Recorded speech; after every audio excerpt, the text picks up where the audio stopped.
So हामीले हिजो project प्रपोजलको कन्टेन्टका कुराहरूसम्म सकाएका थियौँ, जहाँ चाहिँ प्रोजेक्ट प्रपोजल्स पर्पज अनुसारको फरक फरक हुन्छ भन्ने कुराहरू पनि हेऱ्यौँ है।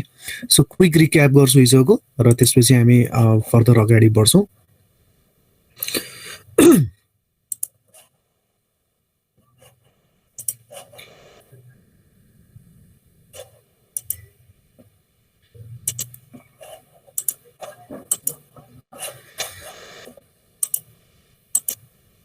यस, सो हिजो प्रोजेक्ट प्रपोजलको कन्टेन्टमा हेर्दाखेरि एउटा टेक्निकल पार्ट र फाइनेन्सियल पार्ट हुन्छ भनेर भनेको थियौँ। सो त्योभन्दा पहिला प्रोजेक्ट प्रपोजल के को लागि बनाइन्छ भन्ने कुरामा पनि डिस्कसन गऱ्यौँ। कुनै पनि प्रोजेक्ट एक्जिक्युट गर्नको लागि अथवा इन्भेस्टमेन्ट माग्नको लागि चाहिँ प्रोजेक्ट प्रपोजल तयार गरिन्छ, चाहे त्यो एकाडेमिक सेक्टरमा होस्, प्रोजेक्ट कुनै पनि प्रोजेक्ट क्यारी आउट गर्नको लागि, अथवा कुनै चाहिँ इन्फ्रास्ट्रक्चर बनाउनको लागि या ग्रान्ट माग्नको लागि, वाट एभर होइन, हाम्रो पर्पज अनुसारले प्रपोजल चाहिँ लेखिन्छ भन्ने कुरा हो। त्यसपछि प्रपोजल लेख्नु पछाडिको कारणहरू भनेको यस्ता चाहिँ क्वेसनका आन्सर्सहरू चाहिँ लिनको लागि हो हामीले प्रपोजल चाहिँ लेख्नुपर्ने। प्रपोजल लेख्दाखेरि चाहिँ यस्ता कुराहरू चाहिँ ध्यान दिनुपर्ने हुन्छ। त्यसै गरी प्रपोजल राइटिङ चाहिँ साइन्स र आर्ट दुइटै हो भन्ने कुरा पनि हेऱ्यौँ हामीले। भनेको कन्टेन्ट पुग्नु पर्यो, टेक्निकल क्राइटेरियाजहरू, टेक्निकल चाहिँ के कन्टेन्ट राख्नुपर्ने अथवा टेक्निकल प्यारामिटर्सहरू के राख्नुपर्ने, त्यो सबै कुराहरू राख्नु सँगसँगै चाहिँ त्यसलाई कसरी प्रेजेन्ट गर्ने भन्ने पनि इम्पोर्टेन्ट हुन्छ। त्यही कारणले आर्ट पनि हो भन्ने कुरा गऱ्यौँ। कन्टेन्ट वाइज जाँदाखेरि प्रोजेक्ट प्रपोजल तयार गर्दाखेरि चाहिँ प्रोजेक्टको नेचरै पछि, प्रोजेक्टको नेचरै पछि, प्रोजेक्टको टाइप्सै पछि, प्रोजेक्टको चाहिँ अब्जेक्टिभ सेट गर्ने चाहिँ हेर्दाखेरि अथवा प्रोजेक्टको चाहिँ प्रकारको आधारले हामीले प्रपोजलको चाहिँ कन्टेन्ट पनि चेन्ज गर्न सक्छौँ भन्ने कुराहरू देख्यौँ। बेसिकली टेक्निकल र फाइनेन्सियल दुईवटा पार्टमा चाहिँ प्रपोजललाई हामीले डिल गर्छौँ। टेक्निकल पार्टमा चाहिँ प्रोजेक्टको टेक्निकल कुराहरू चाहिँ हामीले टेक्निकल्ली लेख्छौँ टेक्निकल पार्टमा, र फाइनेन्सियल पार्टमा चाहिँ विशेषतः चाहिँ कति लागत लाग्छ भन्ने कुरा हेर्छ भने म्यानेजमेन्ट पार्टमा पनि अर्गनाइजेसन रिलेटेड कुराहरूको बारेमा हेर्छौँ। र धेरै ठाउँमा चाहिँ म्यानेजमेन्ट पार्टलाई पनि टेक्निकल पार्टकै रूपमा चाहिँ हेर्ने चलन भएको कारणले हामीले म्यानेजमेन्टलाई छुट्टै डिल त गर्दैनौँ, तैपनि म्यानेजमेन्ट पार्ट भन्यो भने यो खालको हो भन्ने कुरा देखिन्छ। र त्यसै गरी चाहिँ हामीले एकाडेमिक हिसाबमा हेरौँ अथवा एनजिओले चाहिँ एनजिओलाई प्रपोजल सब्मिट गरेको कुरा होस्, अथवा गभर्मेन्टको कामको लागि कुनै चाहिँ टर्म्स अफ रेफरेन्स तयार गरेको आधारमा चाहिँ प्रपोजल लेख्ने कुरा होस् होइन, त्यो फरक फरक चाहिँ प्रपोजलको चाहिँ फर्मेटहरू हुन्छ र त्यही फर्मेट अनुसारले हामीले चाहिँ प्रपोजल लेख्नुपर्छ भन्ने कुरा हो। एकाडेमिक प्रपोजलको बारेमा नि हामीले चाहिँ डिस्कसन गऱ्यौँ। आज मैले सबै चाहिँ एक्जाम्पल 1 र 2 स्लाइड र अहिलेसम्मको रेफरेन्स डकुमेन्टहरू आज तपाईँहरूलाई पठाउँछु। आज दिउँसोसम्म तपाईँहरूले पाउनुहुन्छ अनलाइन थ्रुबाट है। सो म्यानेजमेन्ट पार्टसम्मको कुरा चाहिँ त्यो भयो। अब हामी 2.3मा जाउँ। प्रोजेक्टको प्रोसिडियर चाहिँ कस्तो हुन्छ त? अब स्टेपलाई हेर्ने हो भने प्रोजेक्टको चाहिँ प्रपोजल डेभलपमेन्ट गर्ने चाहिँ प्रोसिडियरलाई चाहिँ हामी 4वटा स्टेपमा बाँडेर हेर्न सक्छौँ युजली चाहिँ होइन। सो स्टेप 1मा चाहिँ हामीले प्रोजेक्टको ब्रिफ स्टेटमेन्ट अफ वर्क, जस्तै हिजो कुरा गरेका थियौँ, स्टेटमेन्ट अफ वर्क भन्नाले टर्म्स अफ रेफरेन्सले पनि गाइड गर्न सक्छ, कुनै एउटा गाइडलाइन्सले पनि गाइड गर्न सक्छ होइन। के काममा चाहिँ के गर्नुपर्ने हो त त्यो प्रपोजल लेख्दाखेरि चाहिँ के कुरामा चाहिँ काम गर्नुपर्ने रहेछ त, अथवा के को लागि चाहिँ हामीले लेख्दैछौँ भन्ने कुराको चाहिँ जस्टिफाई चाहिँ एसओडब्ल्यूले गर्छ। त्यो भनेको स्टेटमेन्ट अफ वर्क, जसलाई चाहिँ हामी प्रोजेक्ट ब्रिफ पनि भन्छौँ। स्टेप 1मा स्टेटमेन्ट अफ वर्कको कुरा आउँछ। स्टेप 2मा हामीले प्री फिजिबिलिटी स्टडी, युजली चाहिँ पूर्व सम्भाव्यता अध्ययन पनि भन्छौँ यसलाई, अथवा फिजिबिलिटी स्टडी पनि हुन्छ, सम्भाव्यता अध्ययनका कुरा पनि आउँछन् स्टेप 2मा। त्यसपछि सम्भाव्यता अध्ययन पछाडि हामीले प्रिलिमिनरी डिजाइन गर्छौँ। भनेको डिजाइनको डिटेल डिजाइन गर्नुभन्दा अगाडिका चाहिँ कन्सेप्चुअल डिजाइनका कुराहरू होइन, त्यस्ता कुराहरूलाई चाहिँ हामीले प्रारम्भिक चरणको चाहिँ डिजाइनको कामहरू गर्छौँ, त्यसलाई प्रिलिमिनरी डिजाइन भनेर भन्छ। र त्यसपछि स्टेप 4मा गएर चाहिँ त्यसको सकिसकेपछि प्रपोजल डेभलपमेन्ट गर्ने हो। भनेपछि स्टेप 1बाट स्टेप 4सम्म जाँदाखेरि चाहिँ कुन स्टेपमा के काम गर्ने रहेछ भन्ने कुरा चाहिँ इन जेनरल चाहिँ हामीले बुझ्नु जरुरी हुन्छ। त्यही कारणले प्रोजेक्ट प्रपोजलको डेभलपमेन्टको चाहिँ प्रोसिडियरको हकमा हेर्दाखेरि चाहिँ यो 4वटा स्टेपमा प्रोजेक्ट प्रपोजल डेभलपमेन्ट हुन्छ भन्ने कुरा चाहिँ हेर्न सकिन्छ। सिम्पल, पहिला चाहिँ प्रोजेक्टको ब्रिफ अथवा स्टेटमेन्ट अफ वर्क, त्यो चाहिँ क्लाइन्टले प्रेसित गरे हुन्छ होइन। क्लाइन्टले मलाई यस्तो यस्तो खालको काम गर्नुपर्ने भएको कारणले तपाईँले प्रपोजल पेश गर्नुहोस् भन्ने खालको कुरामा हेर्दाखेरि चाहिँ उसले स्टेटमेन्ट अफ वर्क चाहिँ तयार गर्छन्। अब आवश्यकता पर्यो भने कहीँ फिजिबिलिटीको कुरा पनि क्लाइन्ट आफैले गर्न सक्छ अथवा इम्प्लोइ आफैले गर्न सक्छ। हो भने त्यो प्रिफिजिलिटीमा गरेका चाहिँ प्यारामिटर्सहरू पनि कन्सल्टेन्टलाई बुझाउनु पर्यो, जहाँ कि कन्सल्टेन्टले प्रिफिजिलिटीको चाहिँ डेटालाई पनि हेरेर उसले चाहिँ डिटेल स्टडी चाहिँ गर्न सकोस्। त्यसै गरी प्रिलिमिनरी डिजाइन पनि गरे हुनसक्छ र लास्टमा चाहिँ प्रपोजल डेभलपमेन्ट कसरी गर्ने भन्ने खालको चाहिँ कुरा हो। सो यसलाई स्टेप वाइज हामीले चाहिँ डिल गर्दै जाउँ साथीहरू। स्टेप 1 मा प्रोजेक्ट ब्रिफ अथवा स्टेटमेन्ट अफ वर्कलाई चाहिँ हामीले व्याख्या गर्ने क्रममा स्टेटमेन्ट अफ वर्क भनेको भर्खर भने मैले क्लाइन्टले प्रिपेयर गर्छ, अर्थात् जसको लागि प्रोजेक्ट चाहिएको छ होइन। अब एकाडेमिक हिसाबले यसलाई हेर्ने हो भने क्लाइन्ट भनेको लेट अस सपोज कलेज भयो भने कलेजले दिने फर्मेट अफ द प्रपोजल भन्यो भने त्यसलाई चाहिँ हामीले स्टेटमेन्ट अफ वर्कको रूपमा चाहिँ दिन सक्छौँ अथवा त्यो गाइडलाइन्सको रूपमा हो भन्ने कुरा चाहिँ बुझ्न सकिन्छ। त्यसै गरी यसले के बताउँछ त भन्दा क्लाइन्टको विस लिस्ट के, जस्तै जसले प्रोजेक्ट चाहिएको छ नि, जस्तै जसले चाहिँ मलाई यस्तो खालको चाहिँ डिपिआर बनाइदिनु पर्यो अथवा मलाई यस्तो खालको चाहिँ हिजो भने जस्तो अध्ययन गरिदिनु पर्यो भनेर जसलाई चाहिँ काम चाहिएको छ, जोसँग चाहिँ रकम छ, जसले चाहिँ फन्डिङ गर्न चाहिरहेछ नि, उसको विस लिस्ट हो क्या। त्यसमा चाहिँ के गर्नुपर्छ त प्रपोजलमा, त्यो प्रपोजल के को लागि आह्वान गरेको त, के रिक्वायरमेन्टहरू छ त भन्ने कुरा चाहिँ उसको विस लिस्ट हो। स्टेटमेन्ट अफ द वर्क अर्थात् विस लिस्ट हो, क्लाइन्टको चाहिँ विस लिस्टको रूपमा हेर्न सकिन्छ यसलाई। यो चाहिँ क्लाइन्टले टर्म्स अफ रेफरेन्सको पारामा चाहिँ टर्म्स अफ रेफरेन्सको चाहिँ टर्म्स अफ रेफरेन्समा अथवा स्टेटमेन्ट अफ वर्क या स्कोप अफ वर्कमा चाहिँ उसले त्यो कुराहरू चाहिँ बताइदिएको हुन्छ। हिजो जुन कुरा हामीले हिजो हेऱ्यौँ, टर्म्स अफ रेफरेन्स भनेको क्लाइन्टको intended requirement of the work हो नि त होइन।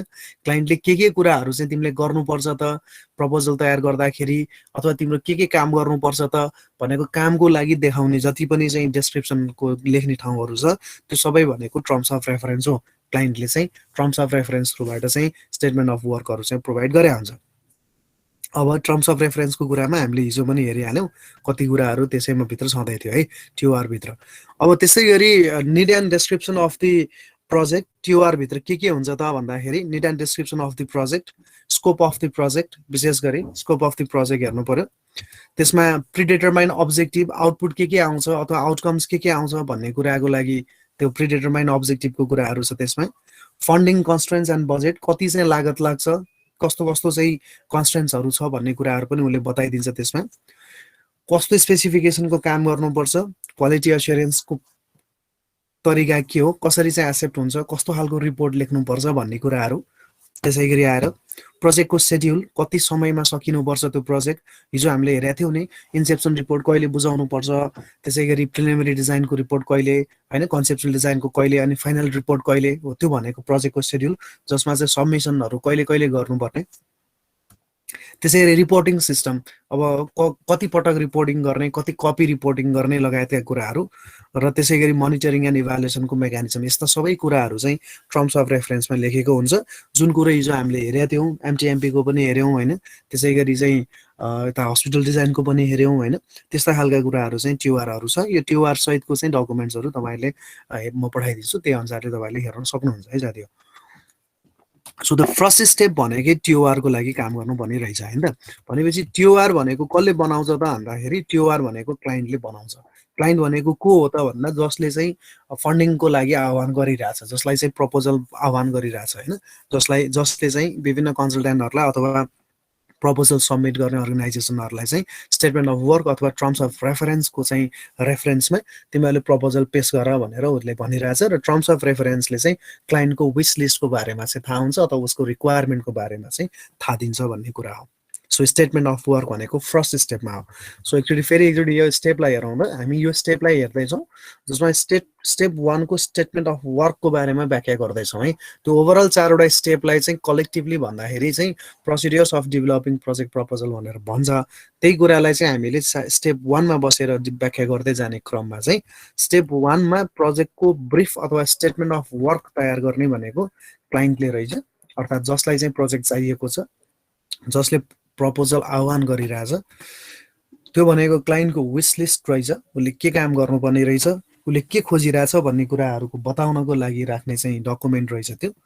र त्यसमा चाहिँ टिओआरको माध्यमबाट अथवा स्टेटमेन्ट अफ वर्क अथवा स्कोप अफ वर्कको माध्यमबाट चाहिँ उसले त्यो कुराहरू चाहिँ बताउन चाहिरहेको छ होइन। र टिओआरमा के कुराहरू चाहिँ राखेको हुन्छ त उसले भन्दाखेरि प्रोजेक्टको निड र डेस्क्रिप्सन, किन चाहियो त्यो project, scope of the project, predetermined objective, उसले अब्जेक्टिभ पहिले सेट गरिसकेको छ, त्यो अब्जेक्टिभलाई प्रिडेटरमाइन्ड गरेको अब्जेक्टिभलाई नै हेरेर प्रपोजल लेख्नुपर्ने हुन्छ। फन्डिङ कन्स्ट्रेन्ट्स एन्ड बजेट, त्यसै गरी स्पेसिफिकेसन कस्तो क्वालिटीको र एक्सेप्टेन्सको क्राइटेरियाहरू के हो, र त्यसै गरी प्रोजेक्टको सेड्युल र रिपोर्टिङ सिस्टम अनि मोनिटरिङ एन्ड इभ्यालुएसन कस्तो हुने भन्ने कुरा चाहिँ उसको टिओआरमा लेखेको हुन्छ, जसको ज्वलन्त उदाहरण हामीले हिजोको एउटा दुईवटा फर्मेटमा पनि हेऱ्यौँ टिओआरभित्र लेखेका कुराहरूको हकमा। अब अर्को पार्ट रहन्छ स्टेप 2 मा pre feasibility or feasibility study. अब प्री फिजिबिलिटी र फिजिबिलिटी स्टडीमा अब अघिको प्रपोजलको टिओआरमा लेखे अनुसारको कुरा अनुसार फिजिबिलिटी स्टडी गर्ने रहेछ भने कन्सल्टेन्टले गरिहाल्छ। कहिलेकाहीँ फिजिबिलिटी स्टडी गर्नुभन्दा अगाडि पनि क्लाइन्टले त्यो योजनामा पूर्व सम्भाव्यता अध्ययनको लागि चाहिँ आफैले पनि गरे हुनसक्छ है, या कन्सल्टेन्ट लगाएर पहिल्यै प्री फिजिबिलिटी गराएको पनि हुनसक्छ। सो प्री फिजिबिलिटी या फिजिबिलिटी स्टडी भनेको दोस्रो चरण हो, हामीले दोस्रो चाहिँ स्टेप हो, जसमा चाहिँ प्रपोजल डेभलपमेन्टको चाहिँ दोस्रो स्टेपको रूपमा लिन सकिन्छ है। यो स्टेपमा के हेरिन्छ त भन्दाखेरि यो स्टडी गर्नु पछाडिको कारण भनेको प्रपोज्ड प्रोजेक्टको चाहिँ जुन चाहिँ कार्यान्वयन गर्ने छ त्यो कार्यान्वयन गर्न योग्य छ कि छैन भन्ने कुराको बारेमा चाहिँ हेरिन्छ। अर्थात् सम्भाव्यता हेर्ने भने त हो नि होइन।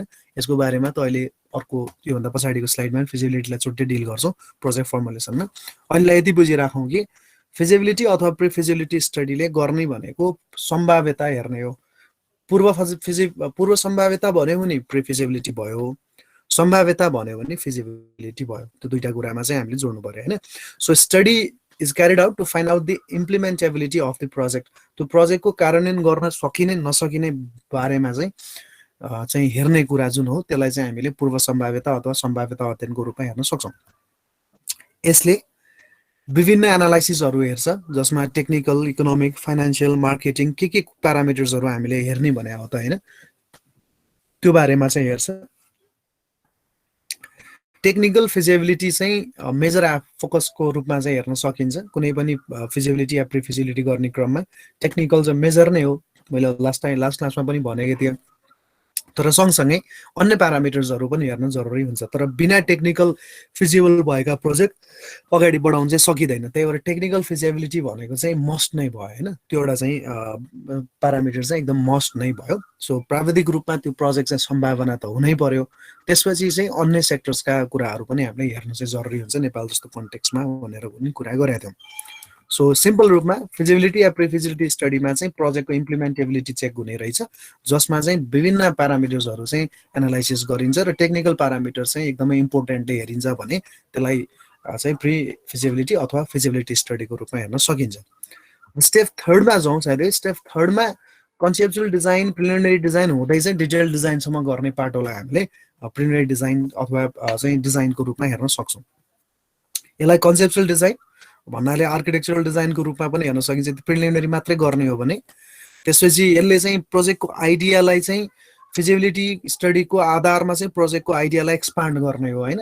फिजिबल छ भन्यो भने फिजिबल छ भने नि कस्तो डाइमेन्सन त, कस्तो सेप एन्ड साइज त, कति क्वान्टिटी त, कति लागत अनुमान त, कति समयभित्र सकिने त भन्ने कुराहरू भनेको डिजाइन हो। जुन कुरा चाहिँ तपाईँहरूले कसरी रिलेट गर्न सक्नुहुन्छ त साथी हो भने च्याप्टर 1 को प्रोजेक्टको लाइफ साइकलमा हामीले डेभलपमेन्टको फेजमा जे गऱ्यौँ नि प्रोजेक्टमा त्यही नै कुरा त हो नि सम्झिनु पर्ने भनेको। जहाँ चाहिँ डिटेल डिजाइन गरिन्छ, प्लानिङ गरिन्छ, इन्जिनियरिङ डिजाइन हुन्छ, कस्ट एस्टिमेट तयार गरिन्छ भन्ने कुराहरूको हकमा चाहिँ जे हो त्यही कुराहरू चाहिँ यहीँ लेखिदिने हो भनेको। यो फेजलाई चाहिँ हामी कन्सेप्चुअल डिजाइन अर आर्किटेक्चरल डिजाइनबाट सुरु गर्न सक्छौँ। त्यसपछि बिस्तारै डिटेल डिजाइनसम्म जाने कुरा हो। यसले प्री फिजिबिलिटी र फिजिबिलिटीको स्टडीलाई एक्सपान्ड गर्ने काम गर्छ आइडियालाई। यसको काम भनेकै के हो भने अब्जेक्टिभ भनेको यसको चाहिँ design that will correctly and completely implement the requirement होइन। यसले भनेको डिजाइन तयार गर्ने हो, जुन कुरा चाहिँ हामीले स्टडीले रिक्वायर्ड गरेको छ त्यो स्टडीले रिक्वायर्ड गरे अनुसारको चाहिँ डिजाइन यसले दिने। यसको चाहिँ फेजको काम चाहिँ त्यही नै भयो, यो स्टेपको काम चाहिँ त्यो भयो। र यसले चाहिँ के तयार गर्छ त भन्दाखेरि यसमा सर्वे गर्नु पर्यो, इन्जिनियरिङ ड्रइङ तयार गर्नु पर्यो, डिजाइन गर्नु पर्यो, प्रोजेक्ट सेड्युल्सहरू तयार गर्नु पर्यो, वर्क ब्रेकडाउन स्ट्रक्चर तयार गर्नु पर्यो, प्रोजेक्ट कस्ट निकाल्नु पर्यो, जुन कुरा चाहिँ हामीले च्याप्टर 1 मा पढिसकेका छौँ होइन। प्रोजेक्टको चाहिँ डेभलपमेन्टको फेजमा गर्ने कामहरू त्यो सबै कुराहरू चाहिँ प्रिलिमिनरी डिजाइन ड्रइङमा चाहिँ चाहिन्छ। जस्तै हिजो टिओआरमा हेरेको थियौँ होइन, उसले के स्टडी गर्नुपर्छ, अनि त्यो स्टडी गरेको कुराहरूलाई कस्तो कस्तो ड्रइङ दिनुपर्छ, कति कति स्केलमा दिनुपर्छ भनेर जुन टिओआरमा लेखेको कुरा छ त्यसकै चाहिँ फिजिबिलिटी स्टडी गरेर त्यसकै डिटेल डिजाइन दिएर पेस गर्ने भने हो। अब त्यो डिटेल डिजाइन सबै सकिसकेपछि चाहिँ अब उसले लास्टमा चाहिँ प्रपोजल डेभलपमेन्ट गर्छ, अर्थात् प्रपोजललाई चाहिँ एउटा फर्मेटमा हालेर उसले चाहिँ पेस गर्छ। सो प्रपोजल डेभलपमेन्टमा उसले के गर्छ त भन्दा proposal begins with the title, project title, त्यसपछि एक्जिक्युटिभ समरी चाहिन्छ होला होइन। एक्जिक्युटिभ समरीमा चाहिँ के लेख्नुपर्ने छ त्यसको ब्रिफ इन्फर्मेसन, अब्जेक्टिभका कुराहरू उसले लेखेर दिन्छ। त्यसपछि प्रोजेक्टको डेस्क्रिप्सन दिन्छ, उसले बुझे अनुसारको general description of the project. त्यसपछि प्रोजेक्टको अब्जेक्टिभ जुन टिओआरमा पनि लेखेकै हुन्छ अलिकति, अथवा चाहिँ त्यो कुरालाई उसले चाहिँ अलिकति हाइलाइट गरेर त्यसलाई स्पेसिफिक बनाएर दिन्छ। त्यसपछि प्रोजेक्टको कम्पोनेन्टमा के सेक्टर्सहरूले चाहिँ ओगटेको छ त्यो कुराहरू दिन्छ।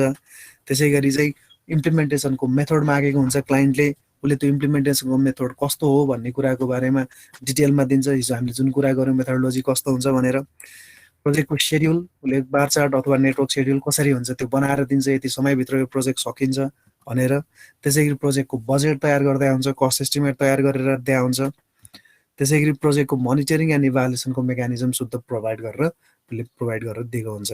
र यसरी सँगसँगै त्यही उसले चाहिँ सेपरेट डकुमेन्ट जस्तै विभिन्न उसका चाहिँ माग गरे अनुसारको, हिजो हामीले कुरा गरे अनुसारको उसको ट्याक्स क्लियरेन्सको सर्टिफिकेसन, फर्म रजिस्ट्रेसन भएको छ कि छैन, भ्याट रजिस्ट्रेसनका सर्टिफिकेटहरू, प्रिभियस वर्क एक्सपिरियन्सहरू, साइन सिभिजहरू can be provided with the proposal. त्यो चाहिँ अब आवश्यकता अनुसार क्लाइन्टले के मागेको छ त्यो अनुसारले उसले बनाएर चाहिँ दिने भयो।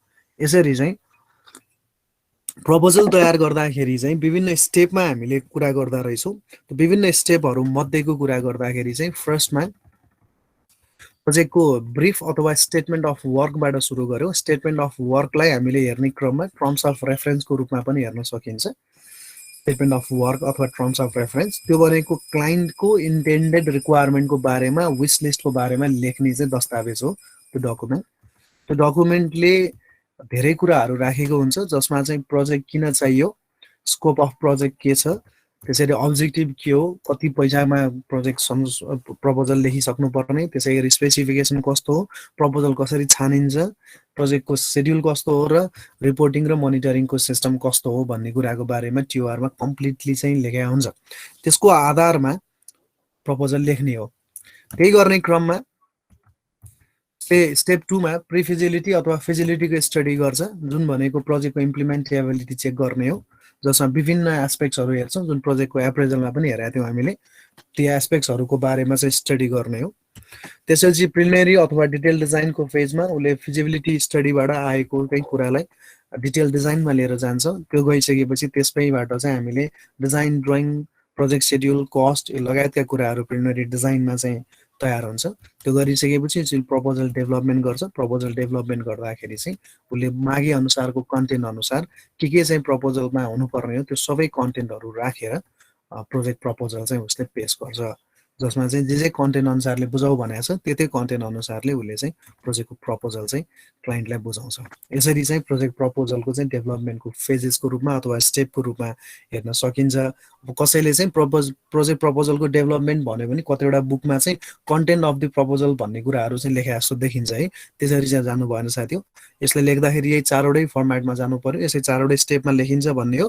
र लास्टको चाहिँ यो जुन प्रोजेक्ट प्रपोजल डेभलपमेन्ट भन्यो भने यसैमा भित्र चाहिँ त्यो कन्टेन्टका कुराहरू आउँछ, अथवा के कुराहरू चाहिँ प्रपोजलभित्र हुनुपर्छ भन्ने कुराको लागि चाहिँ यसमै लेखा हुन्छ है। त्यही भएर त्यो नझुकिन होला। प्रोजेक्टको चाहिँ प्रपोजल डेभलपमेन्टको चाहिँ स्टेप सोध्ने बित्तिकै अथवा चाहिँ प्रोजेक्ट प्रपोजल डेभलपमेन्ट कसरी गरिन्छ भन्ने बित्तिकै चाहिँ यो स्टेप मात्र लेखेर चाहिँ पुग्दैन है। अगाडिको 3टा स्टेपलाई थोरै लेखेर अनि स्टेप 4 मा चाहिँ यसरी हुन्छ भनेर चाहिँ लेख्नुपर्ने हुन्छ। अब हाम्रो पार्टोमा च्याप्टर 2 को लास्ट पार्टमा आइपुग्यौँ हामी। च्याप्टर 2 को 2.4 that is techniques of project formulation. अस्ति यो च्याप्टर 2 सुरुवात गर्ने बेलामा मैले भनेको थिएँ पहिला फर्मुलेसन टेक्निक पढाउनु पर्ने अनि एप्रेजल पढाउनु पर्ने, तर पहिले एप्रेजल पढिसक्यो होइन। अब बुझिन्छ कि त्यो भने झन् सजिलै छ बुझिन्छ। एप्रेजलमा जे डकुमेन्टहरू तयार गरे के अरे चेक गरेको थियो नि, रिएक्जामिन गरेको थियो नि, त्यही डकुमेन्टहरू चाहिँ खास फर्मुलेसन को बेलामा बनाएको डकुमेन्टहरू हो भनेको प्रोजेक्टको फर्मुलेसन भनेकै कस्तो हो त भन्दा फर्मुलेट गरिसकेपछि फर्मुलेसनमा फिजिबिलिटी स्टडीहरू गरिन्छ त्यो फिजिबिलिटी स्टडीमा गरेका कुराहरूलाई चाहिँ एप्रेजलमा गएर उसले के गर्छ त भन्दा रिएक्जामिन गर्ने हो त्यही कुरा चाहिँ एप्रेजल हो भने अब एप्रेजल गर्नुभन्दा अगाडि चाहिँ जुन जुन फिजिबिलिटी स्टडी जे चाहिँ फर्मुलेसन गरिन्छ प्रोजेक्टलाई त्यसलाई नै हामीले फर्मुलेसन भनेर भन्ने हो है यसमा भेरियस टेक्निक्सहरू हुन्छ हामीले चाहिँ यो 6-7 वटा टेक्निक्स हुन्छ हाम्रो सिलेबसमा चाहिँ रातो लगाएकोहरू पढ भन्छ यो नेटवर्क एनालाइसिसलाई हामीले च्याप्टर 3 मा डिटेलमा डिल गरिहाल्छौँ न्युमेरिकल सहित भने फाइनान्शियल एनालाइसिस भनेको च्याप्टर 6 मा अलिकति आउँछ धेरै जसो कुराहरू तपाईले इकोनोमिक्समा पढिसक्नु भएको छ हैन सो यसलाई चाहिँ हामीले छुन्छौँ मात्र हैन so feasibility analysis cost benefit analysis input output analysis र इन्भाइरोमेन्टल अर इकोलोजिकल एनालाइसिस यो 4 वटा कुरा चाहिँ प्रोजेक्ट फर्मुलेसनमा चाहिँ पढ्नुपर्छ भनेर चाहिँ हाम्रो सब्जेक्टमा सिलेबसमा राखिदिएको छ खासमा प्रोजेक्ट फर्मुलेसन भित्र त अन्य कुराहरू पनि भइहाल्छन् हैन जस्तै हामीले हेर्नुपर्ने मार्केटिङका कुराहरू म्यानेजमेन्ट एनालाइसिसका कुराहरू हैन चाहिँ त्यसैगरी छुट्टै सोशललाई छुट्टै हेर्ने हो भने सोशल एनालाइसिसहरुका कुराहरू छुट्टा छुट्टै पनि छन् त्यसलाई चाहिँ कति एस्पेक्टहरु कस्ट बेनिफिटले पनि छुन्छ है त्यही कारणले हामी त्यही अनुसारले चाहिँ बुझ्दै जान्छौँ यसलाई so 2.4 is related with the techniques of project formulation भनेको प्रोजेक्ट चाहियो अब हैन त प्रोजेक्ट चाहिन्छ भनेपछि त्यो प्रोजेक्ट चाहिँ फिजिबल छ कि छैन त्यो प्रोजेक्टले आर्थिक रूपमा कस्तो चाहिँ बिहेभियर देखाउँछ त्यो प्रोजेक्टमा चाहिँ इनपुट आउटपुट एनालाइसिस गर्ने कि नगर्ने अथवा त्यो प्रोजेक्टमा वातावरणीय चाहिँ विश्लेषण गर्ने कि नगर्ने यो सबै कुराहरू जे विश्लेषणहरू गर्छौँ नि साथी हो त्यो सबै भनेको चाहिँ फर्मुलेसन तयार गर्दाखेरिको केसमा हो प्रोजेक्ट तयार गर्नु पर्यो प्रोजेक्ट आवश्यकता छ त्यो आवश्यकता छ भने त्यो प्रोजेक्ट कस्तो प्रोजेक्ट बनाउने त भन्नको लागि चाहिँ यो प्रोजेक्ट ठीक छ कि छैन त भनेर त चेक गर्नुपर्छ भनेको अर्थात् त्यो प्रोजेक्ट सम्भावना छ कि छैन भनेर त अध्ययन गर्नुपर्छ हो त्यो अध्ययन गर्ने विधि भनेको फर्मुलेसन हो कसरी चाहिँ तयारी गर्ने भन्ने कुरामा सो त्यसको विधिहरू चाहिँ त्यसका विधिहरू कति प्रकारका छन् भन्दा त्यसका विधिहरू धेरै प्रकारका छन् ती मध्येका हामीसँग चाहिँ के विधिहरूमा सम्भाव्यता अध्ययन हो त्यसैगरी लागत र लाभको चाहिँ विश्लेषण हो कस्ट बेनिफिट एनालाइसिस त्यसैगरी इनपुट र आउटपुटको र त्यसैगरी वातावरणीय चाहिँ विश्लेषणका कुराहरू हुन् है यसरी चाहिँ हेर्दाखेरि 4 वटा किसिमको चाहिँ एनालाइसिस हामीले हेर्छौँ नेटवर्क एनालाइसिस त च्याप्टर 3 मा 13 मार्क्सको न्युमेरिकल सहित यसलाई डिल गरिहाल्छौँ अब फिजिबिलिटी एनालाइसिसमा जाउँ फर्स्टमा है फिजिबिलिटी एनालाइसिस भनेको सिम्पल कुरा हामीले कसरी बुझ्नु पर्यो त भन्दा सम्भाव्यता अध्ययन हामीले त्यसभित्र धेरै कुराहरू गर्न सक्छौँ तर फिजिबिलिटी स्टडीलाई सचमै चाहिँ सर्ट फर्ममा हामीले बुझ्ने हो भने जति पनि सम्भावना भएका प्रोजेक्टहरुको लिस्टबाट सबैभन्दा मोस्ट पोसिबल सम्भावना भएको प्रोजेक्टलाई छान्नु नै फिजिबिलिटीको एनालाइसिस हो भनेको सम्भाव्यता अध्ययनहरु गरे हुन्छ सम्भाव्यता अध्ययनबाट के चाहिँ थाहा हुन्छ त हामीलाई भन्दा विभिन्न प्रोजेक्टहरुबाट स्क्रिनिङ गरेर बेस्ट फिजिबल प्रोजेक्ट छान्नु भनेकै फिजिबिलिटी एनालाइसिस हो हैन भनेपछि फिजिबिलिटी एनालाइसिसमा हामीले के गर्छौं त भन्दा यसमा 3 वटा काम गर्छौं 3 चरणमा काम गर्छौं साथीहरु जसमा पहिलो प्रारम्भिक चरणको काम गर्छौं प्रिलिमिनरी वर्क जसमा आइडिया जेनेरेसन हुन्छ भनेको डिमान्डले आइडियाहरु जेनेरेट गर्ने हो डिमान्डलाई फुलफिल गर्नलाई त्यसको इनिशियल स्क्रिनिङ गर्छौं त्यो आइडिया प्रमिसिङ छ कि छैन हेर्छौं आइडिया प्रमिसिङ छ भन्यो भने स्टडी गर्ने हो छैन भन्यो भने नगर्ने हो अर्को आइडिया छान्ने हो इट्स सिम्पल छ नि हैन प्रिलिमिनरी वर्कमा आइडिया जेनेरेसन गर्ने भयो इनिशियल स्क्रिनिङ गर्ने भयो त्यो आइडिया जे छ त्यो आइडियालाई चाहिँ स्क्रिनिङ गर्ने क्रममा आइडिया चाहिँ प्रमिसिङ छ कि छैन डिमान्डलाई चाहिँ त्यसले फुलफिल गर्छ कि गर्दैन रिक्वायरमेन्टलाई त्यसले फुलफिल गर्छ कि गर्दैन त्यो आइडिया चाहिँ इम्प्लिमेन्ट गर्न सकिने खालको हो कि हैन त भनेर स्क्रिनिङ गर्ने भयो त्यो स्क्रिनिङ गर्दाखेरि प्रमिसिङ चाहिँ आइडिया देखियो भने प्लान चाहिँ अगाडि बढाउने हो होइन भने टर्मिनेट गर्ने हो अर्को आइडियामा जाने हो अब प्लान अगाडि बढ्छ भन्यो भने अब त्यसको विश्लेषण गर्नुपर्ने हो अब त्यसको प्राविधिक विश्लेषण गर्नुपर्ने होला त्यसको आर्थिक विश्लेषण गर्नुपर्ने होला त्यसको वित्तीय चाहिँ विश्लेषण गर्नुपर्ने होला त्यसको चाहिँ वातावरणीय विश्लेषण गर्नुपर्ने होला विभिन्न एनालाइसिसहरु के भनेका छौं त्यसको एनालाइसिस गर्छौं त्यो हरेक एनालाइसिसको चाहिँ अब इभ्यालुएसन गर्नुपर्छ हैन त्यसलाई चाहिँ हामीले मूल्याङ्कन गर्नुपर्यो मूल्याङ्कन गर्दाखेरि प्रोजेक्ट वर्थवाइल छ कि छैन त प्रोजेक्ट वर्थवाइल छ भनेको इन्भेस्टमेन्ट गर्न योग्य छ कि छैन त भन्ने कुरा यो इभ्यालुएसन भन्ने जुन कुरा छ त्यो इभ्यालुएसनलाई हामीले रिइभ्यालुएसन गर्यो भने एप्रेजल हो सुरुमै इभ्यालुएसन गर्यो भने फिजिबिलिटी नै गरिरहेछौं हैन सो त्यसलाई प्रोजेक्ट वर्थवाइल छ कि छैन, छ भन्यो भने प्रपोजल तयार गर्नतिर लाग्नु पर्यो, छैन भने टर्मिनेट गर्नु पर्यो हैन। यसरी चाहिँ फिजिबिलिटी स्टडीलाई हामीले 3 चरणमा व्याख्या गर्न सक्छौँ भने। र फिजिबिलिटी चाहिँ एनालाइसिसले चाहिँ मुख्यतया के काम गर्छ त भन्दाखेरि सम्भाव्यता अध्ययनले चाहिँ जति पनि असम्भव भएका प्रोजेक्ट अथवा विभिन्न चाहिँ प्रोजेक्टहरूबाट चाहिँ बेस्ट प्रोजेक्ट सेलेक्सन गर्नको लागि, बेस्ट प्रोजेक्टको आइडिया सेलेक्सन गर्नको लागि, अझ भन्नुपर्दा त्यसको लागि चाहिँ काम गर्छ फिजिबिलिटी एनालाइसिसले भन्ने कुरा बुझ्नु पर्यो। र यो फ्लो चार्टलाई चाहिँ सम्झिनु पर्यो साथी हो है। फिजिबिलिटी एनालाइसिसमा हामी के गर्छौँ त भन्दाखेरि प्रिलिमिनरी वर्क, जहाँ चाहिँ आइडियाको जेनेरेसनदेखि लिएर आइडियालाई चाहिँ अगाडि बढाउने कि नबढाउने कुराहरू यसमा हेर्छौँ। एनालाइसिस, जसमा चाहिँ विभिन्न एनालाइसिस हुन्छ, टेक्निकल, फाइनेन्सियल, इकोनोमिकल, इकोलोजिकल, के छ, मार्केटिङ, म्यानेजमेन्ट होला होइन। त्यो एनालाइसिसहरू गर्छौँ र त्यो एनालाइसिसबाट आएको चाहिँ आउटपुटलाई इभ्यालुएसन गर्छौँ। र त्यो इभ्यालुएसन गर्दाखेरि त्यो एनालाइसिस ठिक छ भन्ने कुरा देखियो भने, प्रोजेक्ट वर्थवाइल छ भने देखियो भने प्रोजेक्टमा प्रपोजल तयार गर्नको लागि अगाडि बढाइन्छ, होइन भने टर्मिनेट गरिन्छ। यो चाहिँ फिजिबिलिटी एनालाइसिसले दिने कुराहरू भयो। अब फिजिबिलिटी एनालाइसिसभित्र के हेर्छौँ त भन्ने कुरामा हामीले यसैभित्र यो एनालाइसिस गर्दाखेरि के कुराहरू हेर्छौँ त भन्दा यसमा टेक्निकल एनालाइसिस हुन्छ, इकोनोमिकल एनालाइसिस हुन्छ, मार्केटिङ एनालाइसिस हुन्छ, म्यानेजमेन्ट एनालाइसिस हुन्छ, फाइनेन्सियल एनालाइसिस हुने भयो, इन्भाइरोमेन्टल, सोसियो पोलिटिकल। अब यसमा कति प्रकारको एनालाइसिस त हामीले चाहिँ एप्रेजलमा पनि पढिसक्यौँ होइन, प्रोजेक्ट एप्रेजलमा। सो अब के कुराहरू हो भन्ने हो भने त यसकैमा अब डिटेलमा इकोनोमिक एनालाइसिस छुट्टै हेर्नु पर्यो, अनि त्यसै गरी चाहिँ इन्भाइरोमेन्टल छुट्टै, इनपुट आउटपुट एनालाइसिस छुट्टै भनेर चाहिँ यसैमा पनि डिल गर्न सक्छौँ। सो फिजिबिलिटी एनालाइसिसमा चाहिँ धेरै एस्पेक्ट्सहरू हेर्ने चलनहरू हुन्छ। त्यो एस्पेक्ट्सहरूलाई प्रोजेक्टको नेचर अनुसारको, प्रोजेक्टको रिक्वायरमेन्ट अनुसारको, क्लाइन्टको चाहिँ रिक्वायरमेन्ट अनुसारको अब के कुराहरूमा चाहिँ हेर्नुपर्छ, के कुरालाई बढी महत्त्वका साथ चाहिँ अध्ययन गर्नुपर्छ, के कुरालाई कम महत्त्वका साथ अध्ययन गर्नुपर्छ भन्ने कुरा चाहिँ प्रोजेक्टको नेचरै अनुसार, प्रोजेक्टको टाइप्स अनुसार होइन, प्रोजेक्ट कसले चाहिँ एक्जिक्युट गर्दैछ त्यसको आधारमा ती कुराहरू चाहिँ डिटर्माइन गरिन्छ। यद्यपि सम्भाव्यता भनेको चाहिँ हरेक क्षेत्रको हरेक चाहिँ एस्पेक्टमा चाहिँ लिनुपर्छ भन्ने, हरेक पक्षको चाहिँ फिजिबिलिटी हेर्नुपर्छ अथवा हरेक पक्षको सम्भाव्यता अध्ययन चाहिँ हेर्नुपर्छ भन्ने कुरामा चाहिँ हामी सबै अग्री हुनुपर्छ भन्ने कुरा हो। ल अब कस्ट बेनिफिट एनालाइसिस हो। सो टेक्निकल एनालाइसिसमा, फिजिबिलिटी एनालाइसिसमा सिम्पल कुरा हामीले हेरौँ। फिजिबिलिटी भनेको सम्भाव्यता अध्ययन हो।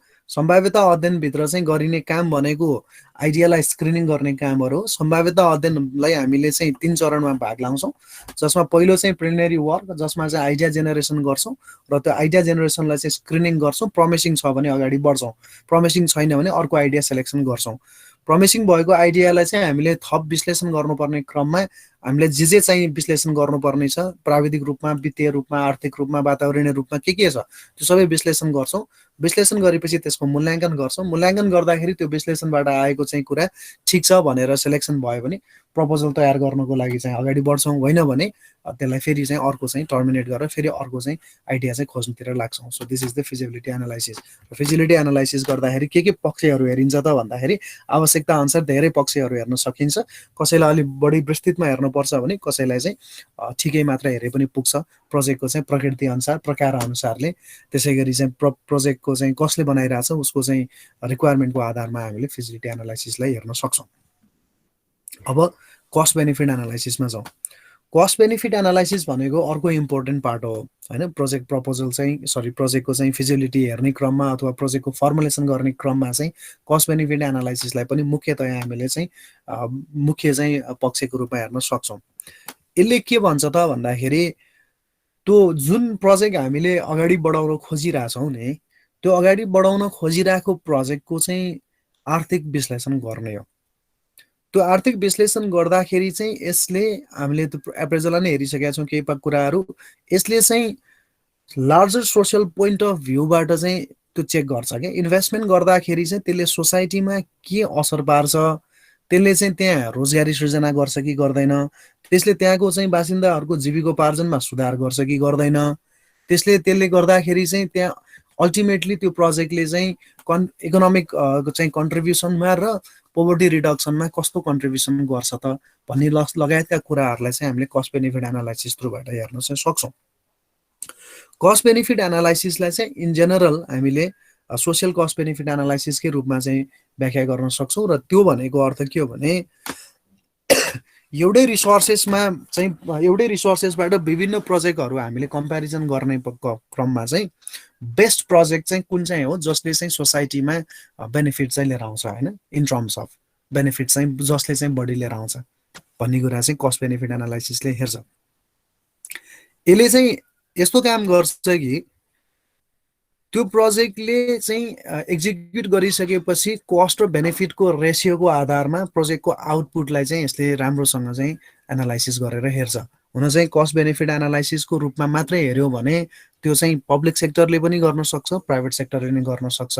फरक यति हो कि कस्ट बेनिफिट एनालाइसिस गर्दाखेरिको टुल चाहिँ पब्लिक सेक्टरले युज गर्ने टुल बिसी रेसियो पनि त्यही टुल हो, प्राइभेट सेक्टरले युज गर्ने पनि बिसी रेसियोको टुल त्यही नै हो। फरक यति हो कि प्राइभेट सेक्टरले रिटर्न अन इन्भेस्टमेन्टमा बढी चाहिँ जोड दिन्छ होइन, उसले चाहिँ प्रोजेक्टको प्रफिटेबिलिटीमा बढी जोड दिन्छ भने पब्लिक प्रोजेक्टमा चाहिँ प्रोजेक्टको रिटर्न अन इन्भेस्टमेन्ट र प्रफिटेबिलिटी भन्दा पनि सोसियल चाहिँ बेनिफिटमा बढी ध्यान दिन्छ होइन, सोसाइटीको चाहिँ बेनिफिटको लागि चाहिँ ध्यान दिन्छ। भनेको गभर्मेन्टले चाहिँ सोसाइटीको बेनिफिटको लागि चाहिँ प्रोजेक्टको कस्ट चाहिँ बढी छ भने पनि उसले प्रोजेक्ट विथड्र चाहिँ गर्न सक्दैन होइन। त्यही कारणले कस्ट बेनिफिट एनालाइसिसमा हामीले सोसाइटीको बेनिफिटको लागि चाहिँ बढी जसो चाहिँ हेरेको चाहिँ देखिन्छ। अघि भने जस्तै कस्ट बेनिफिट एनालाइसिसमा चाहिँ प्राइभेट सेक्टरको हकमा चाहिँ प्रफिटेबिलिटी इम्पोर्टेन्ट हो भने पब्लिक सेक्टरको हकमा चाहिँ सार्वजनिक चाहिँ सेक्टरको हकमा चाहिँ हामीले हेर्ने नि सोसियल प्रफिटेबिलिटी बढी हुन्छ होइन। र सोसियल प्रफिटेबिलिटी भनेको के कुराहरूले डिटरमाइन गर्छ त भन्दा यसै इकोनोमिक ग्रोथमा, इन्कम जेनेरेसन अथवा रिडिस्ट्रिब्युसनमा, इम्प्लोइमेन्टको जेनेरेसनको कुरामा, त्यसरी सोसियल डेभलपमेन्ट र पोभर्टी रिडक्सनमा चाहिँ यसले के असर पार्यो त भन्ने कुरा चाहिँ कस्ट बेनिफिट एनालाइसिसको चाहिँ पाटोको रूपमा हामीले हेर्न सक्छौँ। तर कस्ट बेनिफिट एनालाइसिसमा चाहिँ डिटेलमा धेरै कुराहरूको अध्ययन हुन्छ होइन, त्यहाँ स्याडो प्राइसिङका कुराहरू पनि हुन्छन्। त्यसै गरी चाहिँ कसरी चाहिँ हामीले त्यो प्रोजेक्टलाई चाहिँ एक्जिक्युट गर्ने क्रममा कति चाहिँ त्यसले बेनिफिट बनाउँछ भन्ने कुराहरूमा तिनीहरूको आफ्नो लाइफस्टाइलकोदेखि लिएर हरेक कुराहरूमा चाहिँ प्रोजेक्टको चाहिँ कस्ट बेनिफिट एनालाइसिसहरू गर्ने चलनहरू चाहिँ हुन्छ। अब यसमा अलिकति एउटा सानो उदाहरण दिन्छु साथीहरूलाई। जस्तै हामीले खानेपानीको चाहिँ खानेपानीको आयोजना चाहिँ परियोजना अथवा आयोजना या लघु जलविद्युतको अथवा नवीकरणीय ऊर्जा जेसुकै हुन्छ नि, जुन गाउँ स्तरमा पब्लिक सेक्टरले चाहिँ एक्जिक्युट गरेका प्रोजेक्टहरूको हकमा चाहिँ कस्ट बेनिफिट एनालाइसिस कसरी गर्छ त भन्दाखेरि स्याडो प्राइसिङका कुराहरू पनि कति धेरै आउँछ कि। जस्तै अब मानौँ एउटा घरमा भएको चाहिँ मानौँ एकजना व्यक्तिलाई चाहिँ घरमा ल्याएर धारो जोड्ने हो भने त्यसको फाइदाहरू के हुन्छन् भनेर त्यसको सोसियल कस्ट बेनिफिटमा चाहिँ जान सक्छौँ कि। जस्तै अहिले विद्यमान अवस्थामा उनीहरूसँग चाहिँ पानी लिन जानलाई बिहान 1 घन्टा हिँडेर टाढा जानु पर्यो, त्यहाँबाट पानी लिएर आउनु पर्यो होइन, बिहान 1 घन्टा जाने 1 घन्टा आउने त्यो टाइमको कुरा। त्यसपछि आएर फेरि बेलुकी पनि पानी लिन जानु पर्यो, त्यसरी नै समय चाहिँ खेर अनि ओभरअलमा चाहिँ कति चाहिँ घन्टा उसले चाहिँ पानी लिनलाई जान्छ, त्यो भनेको चाहिँ एउटा कस्ट हो नि त होइन, त्यो भनेको एउटा कस्ट हो। अब यदि चाहिँ घरमै उसको चाहिँ धारो आयो भने पानी चाहिँ हामीले घरमै वितरण गर्न सक्यौँ भने उसको चाहिँ त्यो जुन 4 घन्टा दैनिक रूपमा चाहिँ जुन चाहिँ 4 घन्टा खेर गइरहेको थियो त्यसले चाहिँ अर्को प्रोडक्टिभ काममा लगाउन सक्ने, उसले कृषिको काम गर्न सक्ने भयो अथवा चाहिँ पशुपालन गर्न सक्ने भयो अथवा अरू कतै चाहिँ गएर चाहिँ कार्य गरेर चाहिँ आम्दानी लिएर आउन सक्ने भयो। भनेपछि त्यो घरमा धारो आइसके पछाडिको चाहिँ कारणले गर्दा चाहिँ उसको जुन 4 घन्टाको श्रम जुन प्रयोग भइरहेको थियो त्यो श्रमलाई चाहिँ उसले प्रोडक्टिभिटीमा लिएर जान सक्ने भयो अथवा आय आर्जनमा चाहिँ खर्च गर्न सक्ने भयो होइन त। हो त्यो आय आर्जनमा चाहिँ उसले कमाउन सक्ने भएको कारणले गर्दा त्यसको बेनिफिट सोसियलको बेनिफिटको हिसाबले हेर्दाखेरि त्यो एउटा चाहिँ छुट्टै खालको प्राइसिङ चाहिँ उसले पायो नि त होइन। उसलाई अब पानी लिन जानलाई 4 घन्टा खर्च गरेको कुरामा चाहिँ उसको खर्च मात्रै भएको थियो, तर अब घरमा धारो आइसकेपछि 4 घन्टा उसको बच्यो, त्यो 4 घन्टाले उसले प्रोडक्टिभ क्षेत्रमा चाहिँ लगानी पनि गर्न पायो, आय आर्जनमा लगानी पनि गर्न पायो र आय आर्जनमा लगानी गरेपछि त्यहाँबाट आम्दानी पनि आयो। एउटा कुरा त्यो भयो। अर्को के भयो, त्यसै गरी उसको हाइजिन मेन्टेन भयो, त्यसै गरी सेनिटेसनका कुराहरूमा चाहिँ सहज भयो लगायतका कुराहरू हुन्छन् होइन। त्यो सबै कुराहरू भनेको चाहिँ एकदम त्यो सानो कुराहरूले चाहिँ धेरै असर गरे हुन्छ सोसाइटीमा होइन। हो त्यो सबै प्यारामिटर्सहरूलाई चाहिँ स्टडी गरेर चाहिँ त्यसले सोसियल बेनिफिट ल्यायो कि ल्याएन भनेको सिम्पल रूपमा सोसियल बेनिफिट हेर्ने भनेको त मुहारको हाँसो नै हो नि होइन। सो त्यो कुरा क्रिएट भयो कि भएन, जुन कुराले चाहिँ के कुरा झल्काउँछ त भन्दाखेरि त्यसले चाहिँ इकोनोमिकल ग्रोथमा चाहिँ कन्ट्रिब्युसन गर्छ, इन्कमको रिडिस्ट्रिब्युसनमा चाहिँ त्यसले गर्ने भयो, इम्प्लोइमेन्ट जेनेरेसन गराइदिने भयो होइन। त्यसै गरी चाहिँ सोसियल डेभलपमेन्ट र पोभर्टी रिडक्सनमा चाहिँ केही कुरा चाहिँ हेल्प गर्ने हो। सो यो पाटोहरू भनेको चाहिँ सोसियल कस्ट बेनिफिट एनालाइसिसले हेर्छ भन्ने कुरा चाहिँ मैले सिम्पल एउटा उदाहरणको लागि साथीहरूलाई भने। त्यही कारणले अब जस्तै मानौँ कुनै ठाउँमा चाहिँ 100 घरधुरीलाई लघु जलविद्युतबाट चाहिँ हामीले बिजुली वितरण गर्दैछौँ भने 2 घरधुरी चाहिँ अलिकति टाढा छ, अब त्यो टाढा भएको घरमा चाहिँ तिमीलाई बिजुली दिँदिन म, महँगो पर्दो रहेछ तार तान्नलाई भनेर भन्न पाउँदैन गभर्मेन्टले, पब्लिक सेक्टरले। प्राइभेट सेक्टरले हो भने त्यो हेर्न सक्छ होइन। तर पब्लिक सेक्टरले के हेर्नुपर्छ त भन्दाखेरि त्यसो हो भने तिमीलाई अल्टरनेटिभ कुनै मेकानिजम थ्रुबाट तिमीलाई चाहिँ दिन्छु भनेर उसले सोलरमा जाने हो कि विन्डमा जाने हो कि त्यसरी गर्नुपर्ने हुन्छ हो। त्यो कुराहरू भनेको सोसियल बेनिफिटसँग रिलेटेड कुराहरू। कहिलेकाहीँ लागत अनुमान बढ्यो भने पनि बेनिफिटको कारणले गर्दाखेरि चाहिँ लागत अनुमान बढे पनि बेनिफिट थोरै भए पनि प्रोजेक्ट चाहिँ एक्जिक्युट गर्नुपर्ने हुनसक्छ। त्यस्तो चाहिँ mostly in the case of the public प्रोजेक्टमा हुन्छ। तर त्यही कुरा चाहिँ मानौँ प्राइभेट सेक्टरको कुनै चाहिँ लगानीकर्ताहरूले त्यसरी योजना कार्यान्वयन गर्छ भन्यो भने उसलाई चाहिँ बेनिफिट भन्दा कस्ट लागत बढ्छ अथवा बिसी रेसियोको भ्यालु चाहिँ 1 भन्दा कम आउँछ भने उसले लगानी गर्दैन नि होइन।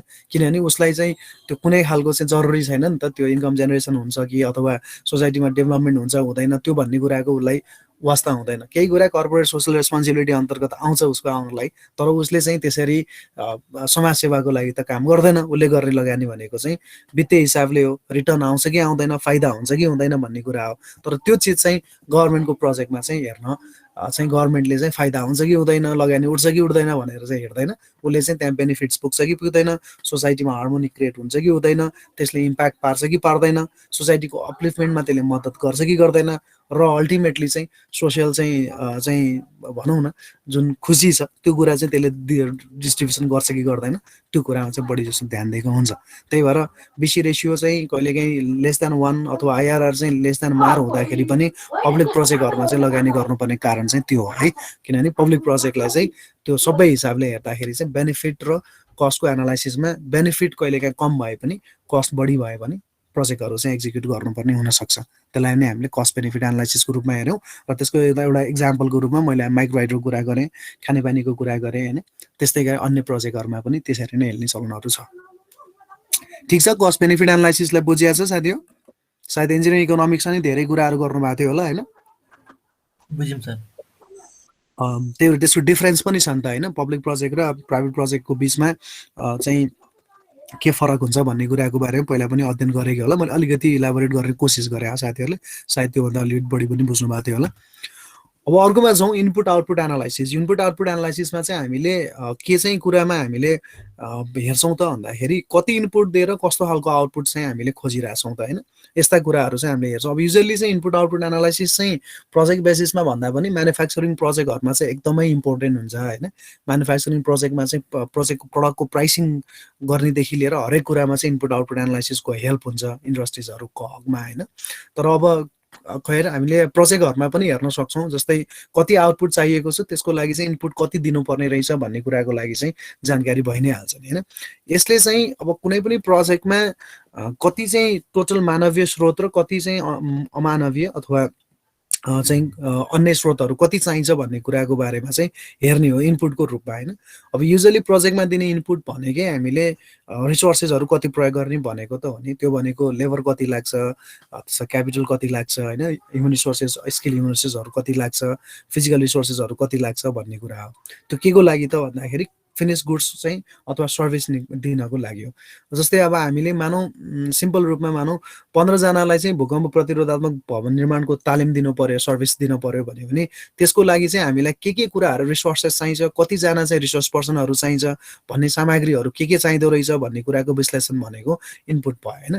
त्यो इनपुटले अब चाहिँ तालिम दिँदाखेरि चाहिँ आउटपुट कस्तो खालको चाहिँ क्वालिटीको आउँछ, कसरी मेजर गर्ने भन्ने कुराको लागि चाहिँ आउटपुट चाहिँ कस्तो खालको खोजेको छ त्यो अनुसारले इनपुट डिटरमाइन गर्ने हो। त्यही भएर इनपुट आउटपुट एनालाइसिस भनेको हामीले आउटपुट के लिन खोजिरहेछौँ अथवा आउटपुट कस्तो हुन्छ भनेर खोजिरहेछौँ, त्यसको आधारमा इनपुटमा चाहिँ चेन्जेस गर्नु पर्यो, इनपुटलाई चाहिँ भेरिएसन गर्नु पर्यो भन्ने एनालाइसिस चाहिँ इनपुट आउटपुट एनालाइसिसको कुराहरू। अब म्यानुफ्याक्चरिङको हकमा त यही नै चिज हुने भयो, आउटपुट कस्तो प्रडक्ट आउने भयो त्यसको आउटपुटको प्रडक्टको आउटपुट हेरिकन इनपुटमा के चेन्ज गर्नु पर्यो भनेर हेर्न सक्ने भयो। आउटपुटको क्वालिटी कस्तो छ त्यसको आधारमा प्राइसिङ शुद्ध गर्न सक्ने भयो होइन म्यानुफ्याक्चरिङ प्रोजेक्टको हकमा। यदि चाहिँ आउटपुट चाहिँ खोजे अनुसारको स्पेसिफिकेसनको अनुसारको आएको छैन भने उसले इनपुटमा चाहिँ सुधार्नु पर्ने भयो होइन। अब अथवा आउटपुट चाहिँ खोजेको भन्दा नि धेरै नै चाहिँ हाइली क्वालिटीको आयो भने इनपुटमा घटाए नि हुन्छ होला भन्ने कुरा हो। भनेपछि ओभरअलमा हामीले सिम्पल ढङ्गबाट हेर्न के पर्यो भने आउटपुटको चाहिँ प्रडक्ट अथवा प्रडक्टको आउटपुट अथवा सर्भिसको आउटपुटको आधारमा चाहिँ इनपुटलाई चेन्जेस गर्ने र कस्तो आउटपुट निकाल्नलाई कस्तो इनपुट चाहिन्छ भन्ने कुराको विश्लेषण गर्नेलाई नै हामीले इनपुट आउटपुट एनालाइसिसको रूपमा चाहिँ हेर्न सक्छौँ भन्ने कुराहरूको हकमा। त्यही कारणले त अब जस्तो प्रपोजल मानौँ न कुनै स्टडी गर्नु पर्यो भने त्यो स्टडी गर्नलाई के कुराहरू चाहिँ कस्तो कस्तो मान्छेहरू चाहिन्छ, के सामानहरू चाहिन्छ, कस्तो कस्तो चाहिँ पढेको कति एक्सपिरियन्स भएका मान्छेहरू चाहिन्छ भनेर जुन टिम लिडर इन्जिनियर चाहिएला सर्वेयर चाहिएला भनेर जुन कुराहरू चाहिँ डिमान्ड गरे हुन्छ नि प्रपोजलमा, हो त्यो भनेको एक हिसाबमा इनपुट देऊ तिम्रो भने हो। र तिम्रो त्यो इनपुटको आधारमा तिमीले चाहिँ के डेलिभरेबल दिनु पर्यो त भन्दा तिमीले यो रिपोर्ट दिनु पर्यो, यो ड्रइङ्सहरू दिनु पर्यो भन्यो भने हो त्यो रिपोर्ट त्यो ड्रइङ्सहरू दिनको लागि तिमीसँग चाहिँ यो ह्युमन रिसोर्सेस हुनुपर्छ भनेर माग गर्ने भनेको इनपुट आउटपुट एनालाइसिसको एउटा पार्टको रूपमा हेर्न चाहिँ सकिन्छ हामीले होइन।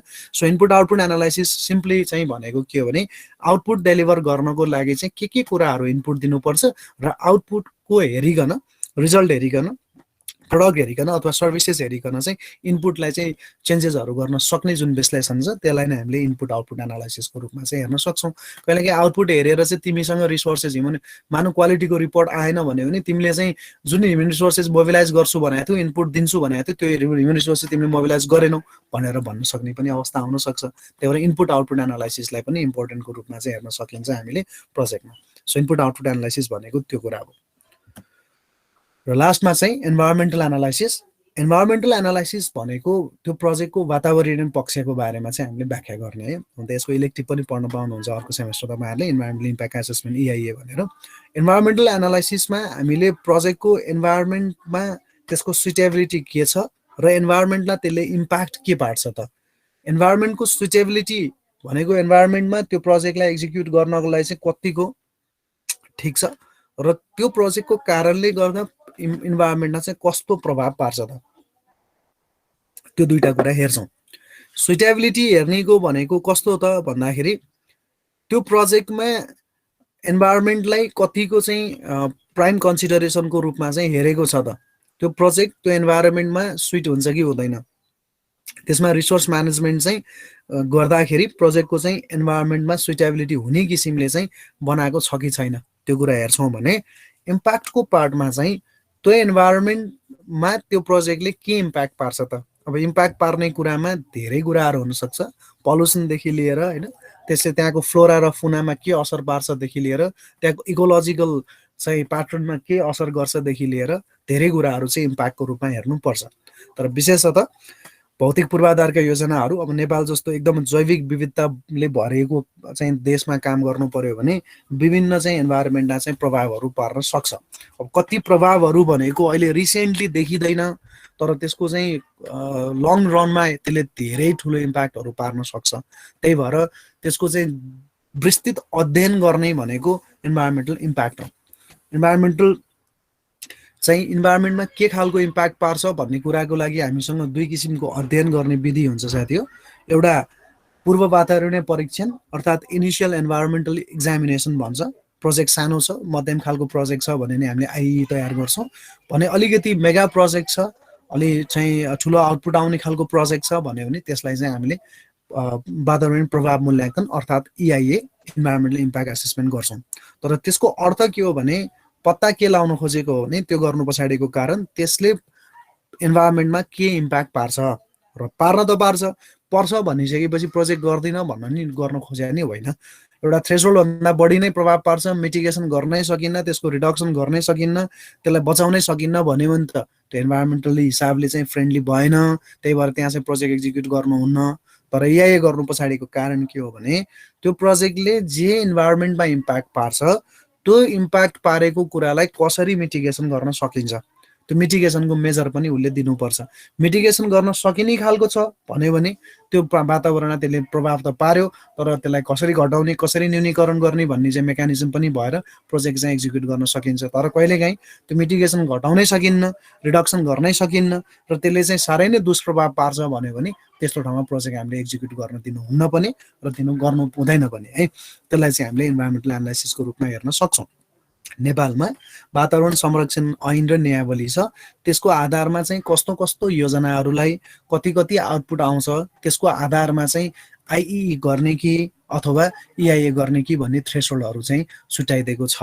हाइड्रो पावरमा नि छ, बिल्डिङमा पनि छ होइन, रोडमा पनि छ, कस्तो कस्तो ठाउँ जस्तै बफर जोनमा, नेसनल पार्क बन्ने भएको ठाउँमा, त्यस्तो ठाउँमा चाहिँ अथवा कन्जर्भेटिभ एरियाहरूको हकमा, चाहिँ हेरिटेज साइटहरूको हकमा त्यस्तो साइटमा त्यस्तो ठाउँहरूमा चाहिँ इआइए नगरिकन हामीले योजनाहरू कार्यान्वयन गर्न पाइँदैन हो। त्यस्ता कुराहरू हेर्न चाहिँ पर्छ।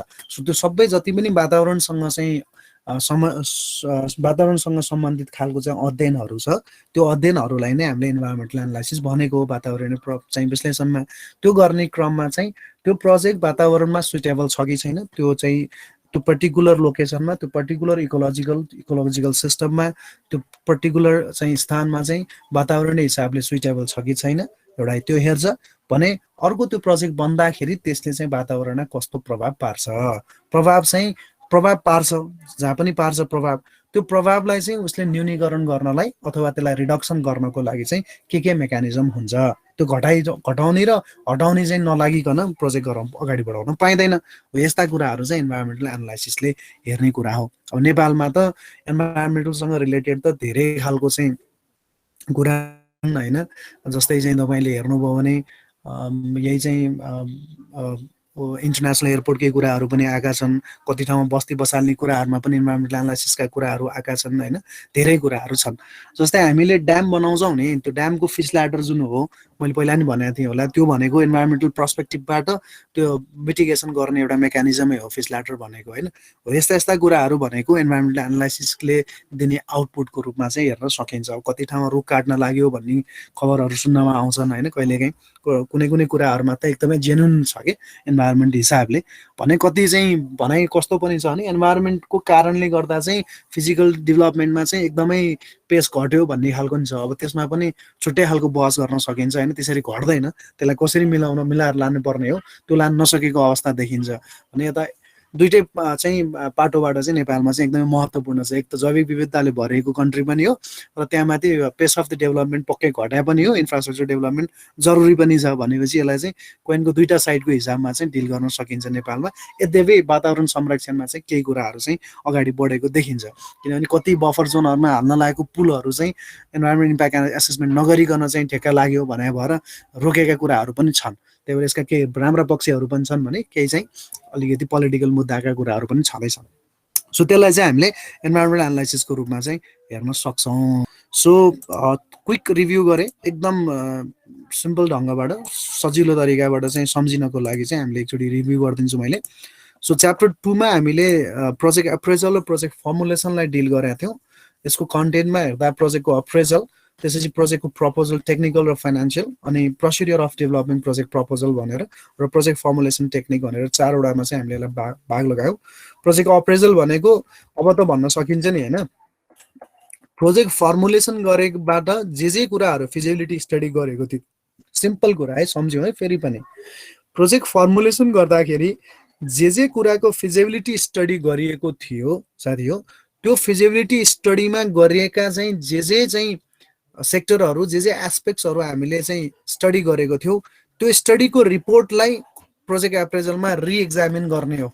सिम्पल, एप्रेजल भनेको फिजिबिलिटी स्टडीमा गरेका चाहिँ स्टडीहरूको जे आउटपुट आएको थियो त्यो आउटपुटलाई अथवा त्यो रिपोर्टलाई एप्रेजलमा चाहिँ रिएक्जामिन गर्ने हो, रिइभ्यालुएट गर्ने प्रोसेस हो। के को लागि? फन्डिङ गर्नलाई योग्य छ कि छैन भनेर हेर्नको लागि। त्यो भनेको प्रोजेक्टको एप्रेजल हो।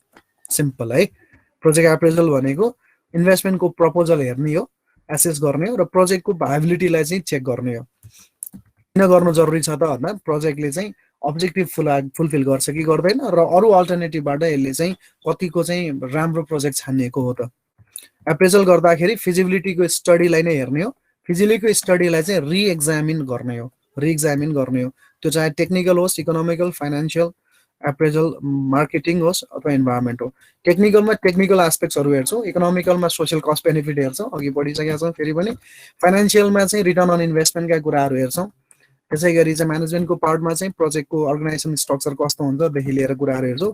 मार्केटिङमा प्रोजेक्टले चाहिँ डिमान्ड र सेल्सको चाहिँ काम, फोरकास्टहरूका कुराहरू यिनीहरू हेर्छ। कमर्सियल प्रोजेक्टहरूलाई बढी काम लाग्छ साथी हो। त्यसरी इन्भाइरोमेन्टमा चाहिँ इआइएका कुराहरू, रिपोर्टहरू हेर्छ। अघि इआइए गर्छ भन्ने कुरा फिजिबिलिटीमा हेरिसक्यौ नि होइन, फर्मुलेसन टेक्निकमा हेऱ्यौ नि, इन्भाइरोमेन्ट एनालाइसिस गर्नुपर्छ भन्यो भने त्यो इन्भाइरोमेन्ट एनालाइसिस गरेको रिपोर्टलाई चाहिँ यहाँ आएर चाहिँ उसले रिएक्जामिन गर्ने हो। ठ्याक्कै रिलेट गर्नुहोस् त साथी हो। अघि फर्मुलेसन टेक्निकमा जे स्टडी गरेको छ त्यसको रिएक्जामिन गर्ने भनेको एप्रेजल हो भन्ने कुरामा बुझ्नु पर्यो है। त्यसपछि आएर आफ्टर अप्रेजल फन्डिङ चाहिँ अप्रुभ हुन्छ र प्रोजेक्ट इम्प्लिमेन्टेसनमा जान्छ। प्रोजेक्ट प्रपोजल भनेको अब जेनेरिक टर्ममा हेर्दाखेरि कुनै पनि डिमान्ड कसरी काम गर्छु भन्ने कुरालाई चाहिँ प्रेषित गर्नेलाई हामी प्रस्ताव भनेर भन्छौँ। प्रस्ताव चाहिँ स्वीकृत गर्ने किसिमले, स्वीकृत हुने किसिमले चाहिँ तयार गर्नुपर्छ। प्रस्ताव चाहिँ विभिन्न कार्यक्रमको लागि, योजनाको लागि छुट्टा छुट्टै बनाइन्छ। त्यसै गरी प्रोजेक्टको चाहिँ प्रपोजलले चाहिँ विभिन्न क्वेसनको आन्सर्सहरू दिनुपर्छ। यति आन्सरहरू दिन सकेको खण्डमा चाहिँ प्रोजेक्टको प्रपोजलहरू एक्सेप्ट हुने चाहिँ चान्सेसहरू बढी हुन्छ। त्यसै गरी प्रपोजल राइटिङ चाहिँ साइन्स र आर्ट दुइटै हो भन्ने कुरा गऱ्यौँ, किनभने साइन्स हुनुपर्छ, टेक्निकल कुराहरू हुनैपर्छ र त्यही चिजलाई चाहिँ कसरी प्रेजेन्ट गर्ने भन्ने पनि इम्पोर्टेन्ट कुरा हो। आर्टलाई चाहिँ पनि हामीले चाहिँ बिर्सिनु हुँदैन। त्यसै गरी कन्टेन्ट चाहिँ हेर्दाखेरि प्रोजेक्टको प्रपोजलको कन्टेन्ट चाहिँ सेक्टरै पछि, प्रोजेक्टको नेचरै पछि, कामको विवरणै पछि चाहिँ विभिन्न फरक फरक खालको चाहिँ प्रस्ताव लेख्ने चलनहरू छ, फरक फरक चाहिँ विधिहरू छन्। त्यसको आधारमा चाहिँ हामीले प्रपोजलहरू लेख्नुपर्छ। प्रपोजलहरू जसरी जस्तोमा लेखे तापनि, जति फरक भए तापनि हिसाबले हेर्दाखेरि चाहिँ दुईटा पार्ट चाहिँ प्रोजेक्टको प्रपोजल चाहिँ हरेक प्रोजेक्टको प्रपोजलमा चाहिँ आउँछ। त्यो भनेको टेक्निकल र फाइनेन्सियल पार्ट हो। कहिलेकाहीँ म्यानेजमेन्टको पार्टलाई छुट्टै हेरिन्छ, तर म्यानेजमेन्ट पार्टलाई पनि टेक्निकल पार्टकै रूपमा चाहिँ व्याख्या गराउन सकिन्छ। टेक्निकल पार्टमा प्रपोजलमा स्टेटमेन्ट अफ प्रब्लम, त्यसै गरी चाहिँ स्पेसल रिक्वायरमेन्टहरू केही छ भने क्लाइन्टको टिओआर, आरएफपीमा भएका कुराहरूलाई चाहिँ हाइलाइट गरेर लेख्ने कुराहरू, टेस्टिङ र इन्सपेक्सनका कुराहरू छन् भने त्यो नि लेख्नुपर्छ। लजिस्टिक कति चाहिन्छ, के चाहिन्छ, रिपोर्टिङ कहिले कहिले गर्ने हो, त्यसै गरी को मान्छेबाट चाहिँ काम गराउने हो र क्यापेबिलिटीको स्टेटमेन्टहरू कस्तो हुने, पास्ट एक्सपिरियन्स कस्तो छ भन्ने कुराहरू चाहिँ टेक्निकल पार्टमा आउँछ। नि फाइनेन्सियल पार्टमा चाहिँ त्यो काम गर्नलाई कति लागत लाग्छ भन्ने कुराको लागि चाहिँ फाइनेन्सियल पार्टमा आउँछ। म्यानेजमेन्ट पार्टमा कहिलेकाहीँ चाहिँ विभिन्न एडमिनिस्ट्रेटिभ र म्यानेजमेन्टको एस्पेक्टका कुराहरू पनि आउँछ। जस्तै उसको चाहिँ फर्मको एक्सपिरियन्स, उसको चाहिँ कति कारोबार भएको छ, वार्षिक कारोबार के छ, उसको चाहिँ कस्तो छ लेखाएको चाहिँ संरचना अथवा अकाउन्टिङ सिस्टम लगायतका कुराहरू चाहिँ म्यानेजमेन्ट पार्टमा आउँछ। डेभलपमेन्ट अफ प्रोजेक्ट प्रपोजलको प्रोसिडियर 4वटा स्टेपमा गर्छौँ। पहिलोमा स्टेप 1मा टिओआर अर्थात् स्टेटमेन्ट अफ वर्क, स्टेप 2मा प्रिफिजिबिलिटी या फिजिबिलिटी, स्टेप 3मा प्रिलिमिनरी डिजाइन अथवा डिजाइन र त्यसपछि स्टेप 4मा चाहिँ प्रपोजल डेभलपमेन्ट। स्टेप 1को स्टेटमेन्ट अफ वर्कमा टर्म्स अफ रेफरेन्स तयार गर्ने, क्लाइन्टको रिक्वायरमेन्ट के हो भन्ने कुराहरू लेख्ने ठाउँ हो। टिओआरमा चाहिँ विभिन्न कुराहरू चाहिँ खोलाएर राखिदिएको हुन्छ, जसको कारणले चाहिँ प्रोजेक्टको प्रपोजल तयार गर्ने फर्मलाई अथवा व्यक्तिलाई चाहिँ यसको कुराले गर्दा आइडिया जेनेरेसन हुन्छ र कसरी चाहिँ प्रपोजल लेख्नुपर्ने रहेछ भन्ने कुराको बारेमा उसले बुझ्छ। प्रिलिमिनरी अथवा प्रिफिजिबिलिटी या फिजिबिलिटी स्टडीमा प्रोजेक्टको सम्भाव्यताको, पूर्व सम्भाव्यता या सम्भाव्यताको अध्ययन हो। विभिन्न त्यसमा चाहिँ विश्लेषणहरू गरेको हुन्छ। त्यो विश्लेषणहरूलाई मध्येको टेक्निकल विश्लेषण चाहिँ सबैभन्दा, अथवा टेक्निकल सम्भाव्यताको अध्ययन चाहिँ एकदमै महत्त्वपूर्ण चाहिँ एस्पेक्टबाट हेर्ने चलन छ। फिजिबिलिटी अथवा प्रिफिजिबिलिटी या फिजिबिलिटीबाट आएका प्रोजेक्टको अब डिटेल डिजाइन गर्ने फेज हो। यसमा कन्सेप्चुअल डिजाइनदेखि लिएर डिटेल डिजाइनसम्मको कामहरू गर्छौँ। त्यसमा चाहिँ विभिन्न प्रोजेक्टमा चाहिँ के कुराहरू गर्नुपर्ने हो, अब्जेक्टिभलाई चाहिँ हेरेर त्यसको आधारमा चाहिँ डिजाइनहरू तयार गर्छौँ र यसले दिने आउटपुट भनेकै अब सर्वे डिजाइन, इन्जिनियरिङ डिजाइनहरू के गर्नुपर्ने, प्रोजेक्ट सेड्युल लगायतका कुराहरू डिजाइनमा गर्छ। यो सबै सकेपछि उसले अब चाहिँ प्रपोजल डेभलपमेन्ट गर्छ र प्रपोजल पेश गर्छ, जसमा चाहिँ प्रपोजल डेभलपमेन्ट गर्दाखेरि चाहिँ विभिन्न चाहिँ एक्जिक्युटिभ समरी, त्यसै गरी प्रोजेक्टको डेस्क्रिप्सन तयारी गर्ने, त्यसरी प्रोजेक्टको अब्जेक्टिभ राख्ने, प्रोजेक्टको कम्पोनेन्ट तयार राख्ने, अनि मेथड अफ इम्प्लिमेन्टेसन, कुन मेथडबाट इम्प्लिमेन्टेसन गर्ने लगायतको प्रोजेक्टको सेड्युल, बजेट र कस्तो चाहिँ मोनिटरिङ एन्ड इभ्यालुएसनको फ्रेमवर्क कस्तो हुन्छ, यी सबै कुराहरू चाहिँ उसले प्रोजेक्टको चाहिँ प्रपोजलमा राख्छ। र अब एपेन्डिसेसमा अथवा एनेक्समा चाहिँ चाहिने डकुमेन्टहरू, अरू चिजहरू के मागेको छ उसले त्यो सबै चाहिँ बुझाएर पेश गर्छ। यसरी चाहिँ प्रोजेक्टको डेभलपमेन्टको काम चाहिँ हामीले प्रोजेक्ट प्रपोजलको डेभलपमेन्टको काम चाहिँ गर्न सक्छौँ। त्यसपछि 2.4 मा पढ्यौँ टेक्निक्स अफ प्रोजेक्ट फर्मुलेसन, प्रोजेक्टलाई चाहिँ तयार गर्ने अथवा प्रोजेक्ट चाहिन्छ भनेर चाहिँ अगाडि बढाउनको लागि के स्टडी गर्नुपर्छ भन्ने कुरामा feasibility, cost benefit, input output र इन्भाइरोमेन्टल एनालाइसिस 4वटा कुरा हेरौँ। फिजिबिलिटी स्टडी भनेको सम्भाव्यता अध्ययन, यसमा चाहिँ आइडिया प्रमिसिङ छ कि छैन, त्यो आइडियालाई सिलेक्सन गर्ने कि नगर्ने भन्ने कुरा चाहिँ सम्भाव्यता अध्ययनले चाहिँ बताउने कुरा भयो, जसमा चाहिँ पहिलोमा प्रिलिमिनरी वर्क गर्छ, आइडियालाई चाहिँ जेनेरेसन भएको आइडियालाई चेक गर्छ, त्यसको विश्लेषण गर्छ र त्यसलाई चाहिँ मूल्याङ्कन गरेर ठिक छ भने अगाडि बढ्छ। फिजिबिलिटी एनालाइसिस विभिन्न एस्पेक्टमा हेर्न सकिन्छ, टेक्निकल, इकोनोमिकल, मार्केटिङ, म्यानेजमेन्ट के छ त्यो सबै कुराहरूलाई चाहिँ हो। त्यो मध्येको हामीले इकोनोमिकल एनालाइसिस अर्थात् कस्ट बेनिफिट एनालाइसिसलाई डिटेलमा पढ्छौँ, त्यसलाई एससिबिए पनि बन्यो, जसमा चाहिँ larger social cost benefit point of भ्यूबाट हेर्छौँ, जसमा चाहिँ रिटर्न अन इन्भेस्टमेन्ट भन्दा पनि सोसाइटीको बेनिफिटलाई बढी चाहिँ हामीले याद गर्छौँ। त्यसै गरी चाहिँ इकोनोमिकल ग्रोथ, इन्कमको चाहिँ जेनेरेसन, डिस्ट्रिब्युसन, इम्प्लोइमेन्ट जेनेरेसन लगायतका कुराहरू, सोसियल डेभलपमेन्ट र पोभर्टी रिडक्सनमा त्यसले कति चाहिँ असर गर्यो त भन्ने कुरा हो। यसमा इक्जाम्पल अघि खानेपानी, ऊर्जा, त्यस लगायतका कुराहरू मैले इक्जाम्पल दिएँ, त्यसलाई सम्झिराख्नु होला साथी हो। इनपुट आउटपुट एनालाइसिसमा आउटपुट कस्तो चाहिन्छ, प्रडक्ट कस्तो निकाल्ने हो, त्यसको आधारमा कस्तो खालको इनपुट चाहिन्छ, कति चाहिन्छ भन्ने त्यसको बारेमा चाहिँ एनालाइसिस गर्ने हो क्वालिटी अनुसारले। त्यसै गरी इन्भाइरोमेन्टल एनालाइसिसमा चाहिँ प्रोजेक्टले चाहिँ त्यो प्रोजेक्ट एक्जिक्युट गर्दाखेरि वातावरण रूपमा चाहिँ कस्तो प्रभाव पार्छ त, यी कुराहरूको विश्लेषण गर्नेलाई चाहिँ हामीले इन्भाइरोमेन्टल एनालाइसिसको रूपमा चाहिँ हेर्न सक्छौँ। र त्यो गर्दा चाहिँ त्यो प्रोजेक्टले इन्भाइरोमेन्टमा चाहिँ सुइटेबिलिटी छ कि छैन, इन्भाइरोमेन्टमा त्यो प्रोजेक्ट चाहिँ बनाउनको लागि अथवा निर्माण गर्नको लागि चाहिँ योग्य छ कि छैन, र योग्य छ भने पनि त्यसले वातावरणमा चाहिँ कस्तो खालको प्रभाव पार्छ त, त्यो प्रभावलाई चाहिँ कसरी न्यूनीकरण गर्ने, त्यो प्रभावलाई चाहिँ कसरी चाहिँ घटाउने भन्ने कुराहरूको विश्लेषण गरिन्छ भने त्यसलाई चाहिँ इन्भाइरोमेन्टल एनालाइसिसको रूपमा हेर्न सकिन्छ। So this is the chapter 2 साथी हो। यति बढिसकेपछि हामीलाई च्याप्टर 2 मा चाहिँ धेरै कुराहरूको आइडिया हुन्छ। अब दिउँसो चाहिँ तपाईँले डाउनलोड गर्ने व्यवस्था पनि गरिदिन्छु म, स्लाइड पनि, र त्यसै गरी टेक्स्ट पार्टमा पनि मैले नोट राखिदिएको छु, त्यसलाई पनि तपाईँहरूले डाउनलोड गर्न सक्नुहुन्छ। म एउटा लिङ्क चाहिँ कपिललाई सेयर गर्छु, त्यो साथीहरू सबैले चाहिँ त्यसैबाट लिन सक्नुहुन्छ।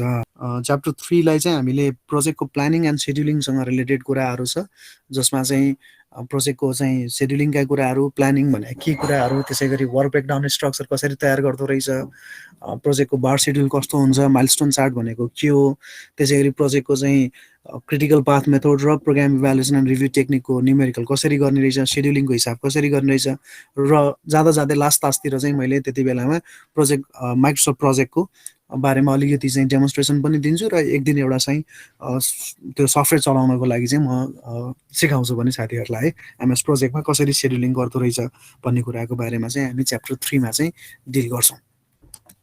ओके,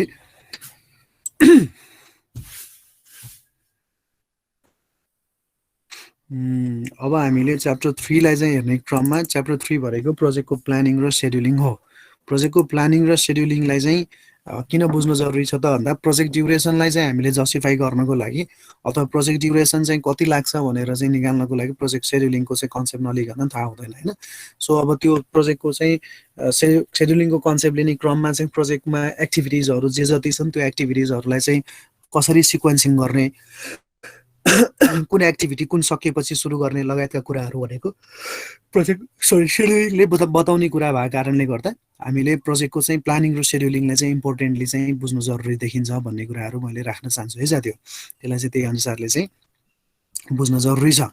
सो त्यसको लागि चाहिँ फर्स्टमा हामीले एक्टिभिटिजहरू के कस्तो छ त्यो एक्टिभिटिजहरूलाई हेरेर त्यो एक्टिभिटिजहरू कति प्रकारका कामहरू गर्नुपर्छ त्यो प्रोजेक्टभित्र तिनीहरूलाई हेरेर चाहिँ हामीले वर्क ब्रेकडाउन स्ट्रक्चर तयार गर्ने अनि वर्क ब्रेकडाउन स्ट्रक्चर तयार गरिसकेपछि अनि त्यसलाई चाहिँ शेड्युलमा कसरी चाहिँ ढाल्ने त हैन। अब शेड्युल ढाल्नको लागि हामीसँग विभिन्न चाहिँ तरिकाहरू छ। शेड्युलिङ गर्ने बार चार्टबाट शेड्युलिङ गर्न सकिन्छ, माइलस्टोन चार्टबाट शेड्युलिङ गर्न सकिन्छ हैन। त्यसैगरी चाहिँ सीपीएम क्रिटिकल पाथ मेथडबाट गर्न सकिन्छ अनि त्यसैगरी चाहिँ प्रोग्रामिङ हैन मैले बुझाएको छैन, मैले बताइ मात्र राखेको, मैले देखाएको छैन। त्यसैगरी चाहिँ प्रोग्राम इभ्यालुएसन एन्ड रिभ्यू टेक्निकबाट चाहिँ गर्न सकिन्छ हैन। ती कुराहरू भनेको हामीले हेर्ने र सीपीएमबाट हामीले 13 मार्क्सको न्युमेरिकल आउँछ र पट पनि कहिलेकाहीँ सोधिरा हुन सक्छ हैन। पटको न्युमेरिकल चाहिँ खासै आइरा छैन तर कहिलेकाहीँ आउन नि सक्ला। सो पट पनि त्यसरी बुझ्नुपर्छ। सो 13 मार्क्सको न्युमेरिकल चाहिँ च्याप्टर 3 मा चाहिँ हामीले त्यो कुरालाई चाहिँ याद गर्नु पर्यो।